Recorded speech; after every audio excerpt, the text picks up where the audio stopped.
Oke, masih di Talk Show with BHS bersama Om Wahid The Miracle. Dan tamu kita Profesor Kiai Haji Yudian Wahyudi, PhD. Itu gimana sih kisah hidupnya santri kalau di Amerika itu ngapain aja waktu itu? Ya, jadi adaptasinya itu biasanya kan susah.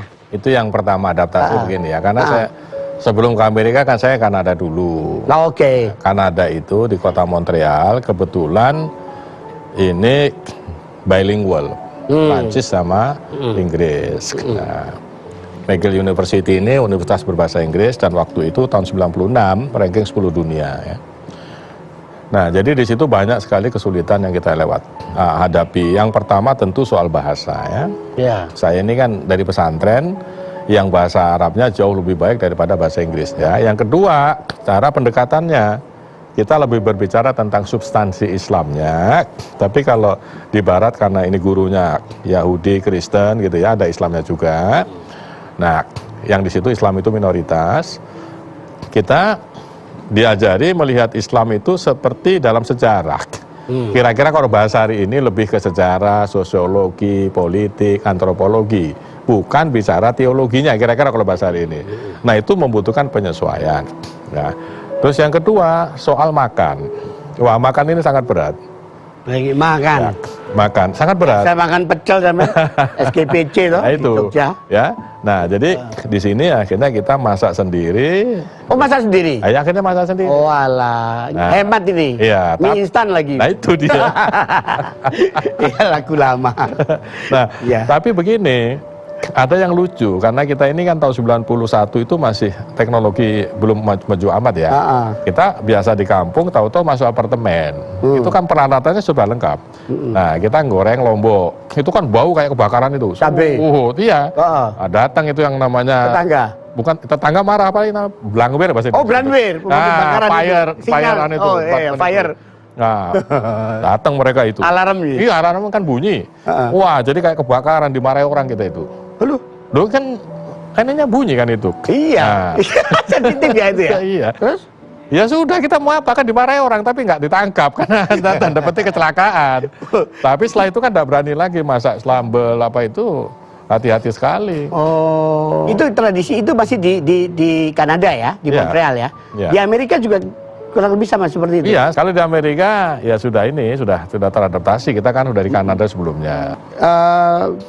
Pak Yudian ini sudah menerjemahkan 40 buku berbahasa Arab, dalam bahasa Indonesia. 13 buku berbahasa Inggris, dan 2 buku berbahasa Prancis ke bahasa Indonesia. Ya, itu. Iya kan? Iya. Padahal kan dulu kan nggak bisa bahasa asing loh. Terus kok tiba-tiba. Jadi gini, makanya. Sekarang bisa bahasa sih, Mas?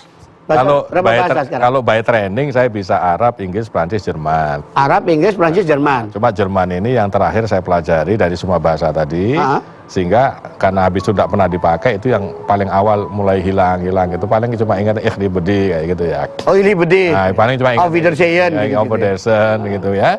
Coba mas bahasa Prancis coba deh. Saya Yudian Wahyudi.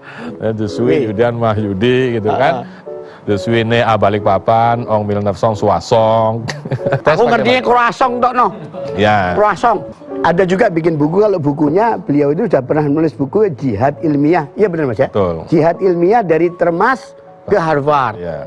Ini apa Mas? Buku tentang apa ini?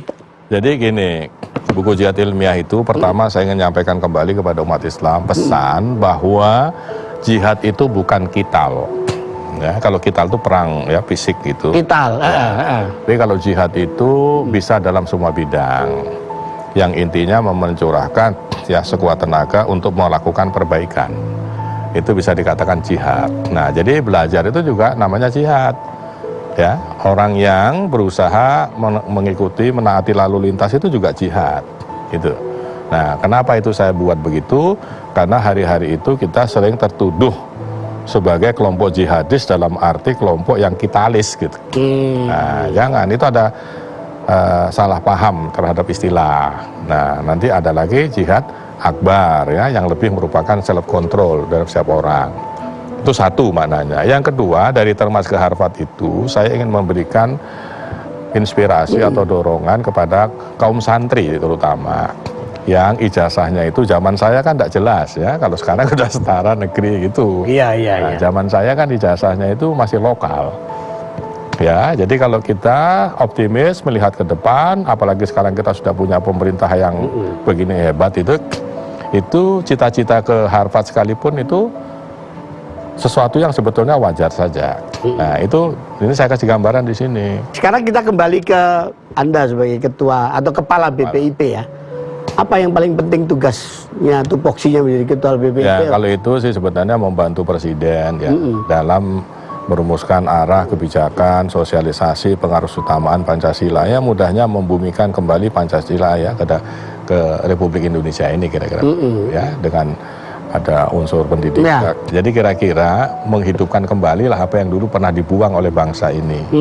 Dulu kan kita punya P4, punya BP7 ya, dan seterusnya itu. Nah, karena perjalanan politik itu dihapuskan oleh tanda petik kaum reformis begitu. Nah, sehingga bangsa ini kehilangan katakanlah jati dirinya. Karena Pancasila sebagai falsafah negara itu akhirnya tidak dikenal, bahkan dipinggirkan. Nah, ini jadi kalau bahasa lainnya harus utamakan kembali Pancasila. Nah, kira-kira begitu. Ini tantangan BPIP ini apa yang paling penting sekarang apa, Mas? Kalau kita bicara Pancasila, itu yang pertama ya secara makro itu ada ideologi lain ya. Ya, baik ekonomi, politik, budaya dan seterusnya. Itu. Nah, yang makanya Pancasila ini harus katakanlah dibumikan kembali sebagai satu-satunya lah itu Pancasila dalam rangka mengayomi bangsa ini secara keseluruhan. Nah, kalau ke dalam itu juga banyak ya, terutama kalau kita melihat ke dalam generasi yang terputus 20 tahun terakhir ini. Karena hilangnya, salah satunya itu karena hilangnya mata pelajaran Pancasila dari tingkat katakan terendah sampai tingkat tertinggi. Pancasila ini apa namanya, sesuatu yang sebenarnya sangat penting. Tantangannya adalah bagaimana betul-betul menjadi menarik untuk bisa istilahnya itu dihayati benar dan diterapkan oleh semua generasi di Indonesia, wabil khusus generasi milenial. Nah, mau tanya soal ini nanti, tapi jangan dijawab dulu. Masih di Talk Show with BHS bersama Om Wai dan The Miracle. Ya.